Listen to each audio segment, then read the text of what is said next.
Eu começo falando que essa pergunta, né, do painel é uma pergunta muito necessária, uma pergunta muito importante, né, de como as empresas têm enfrentado aí a questão do racismo estrutural, né? E eu falo muito nessa área porque não é de hoje, né, que as empresas aí saem de uma postura aí de filantropia, né, e passam de fato aí para entender e reconhecer o papel social, né? E aqui é muito aonde o Instituto Ethos entra, né, para ajudar as empresas nesse papel do seu reconhecimento aí enquanto um ator-chave, né, na sociedade.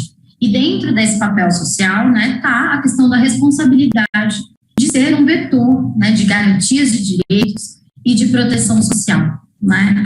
E assim, a gente tem que as empresas devem, né, começar a assumir cada vez mais uma postura aí mais próxima aos debates da agenda pública, né? E por agenda pública eu me refiro aí a um tema que diz respeito a todo mundo, a todos os atores sociais, como o Caleb colocou e como a Marina colocou no início do painel, né? E no que toca aí a questão racial, entrando um pouquinho mais aí dentro do que a gente tem hoje proposto para o painel, né, nós temos visto aí um movimento muito forte de discussão e debate sobre o assunto, que é histórico no país, né? E isso é muito positivo, né? Só que, entretanto, a gente ainda observa aí uma naturalização do desaparecimento, né, do que a gente tem aí de corpos negros, da interrupção de vidas das pessoas negras advindas aí de uma política de morte, né, de uma política que é violenta, que segrega e marginaliza, né, os corpos das pessoas negras. E quando se tem um projeto de país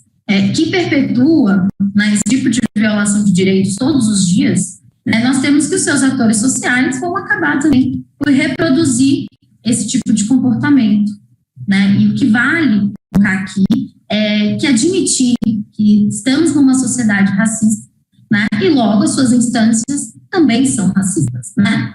E porque elas se retroalimentam de desigualdades e de violações, né? Então, quando a gente entra na questão do setor privado, né, de fato, a gente entende que as empresas acabam reproduzindo ações racistas, ampliando a violência e o que a gente chama aí de violência institucional e também a desigualdade, né? E quando a gente trabalha a perspectiva das práticas racistas, eu acho que vale destacar aqui no painel que nem sempre são aquelas escancaradas, né? Pelo fato delas estarem dentro de algumas estruturas sociais, algumas práticas racistas acabam sendo veladas, mascaradas por algumas atitudes do cotidiano.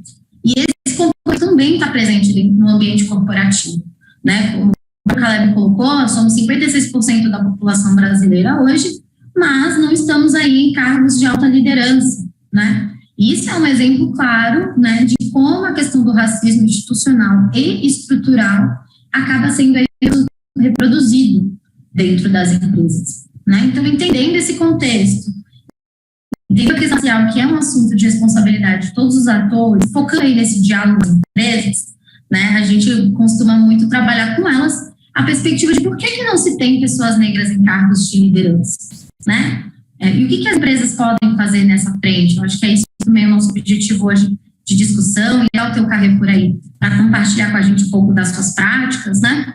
E aí deixo também algumas provocações para a gente colocar aqui hoje, né? Por que a gente ainda vive cotidianamente, né, casos de racismo institucional por parte das empresas, né? Mas o que realmente tem sido feito, né, de fato, para combater isso, né? Algumas empresas, ao passar aí por alguns casos de racismo, estão se propondo, né, a construir um caminho de mudança, principalmente na mudança de cultura organizacional, né? Porque adianta a gente desenvolver práticas, campanhas, entre outras ferramentas, se a gente não tem, de fato, uma mudança de condução, né, da lógica empresarial, uma forma de lidar com os seus profissionais internamente, né, que isso vai se refletir no externo, né. Então, destaco muito essa questão da cultura, porque, de fato, é preciso romper uma cultura de preconceito, de violência, de normalização da morte das pessoas negras, né.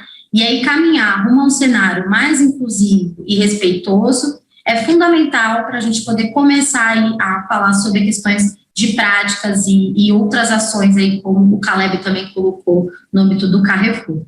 Então, acho que eu queria começar com essa perspectiva e falar que o Instituto Ethos atua muito nessa linha de diálogo com as empresas. Então, essas questões que a gente coloca aqui hoje no painel são questões que a gente leva para as nossas empresas associadas e que, em paralelo, a gente apoia também no encontro, né, desse caminho que eu coloquei para a gente chegar, de fato, aí num cenário muito mais inclusivo, muito mais diverso, respeitador, né, e acolhedor aí da sua pluralidade.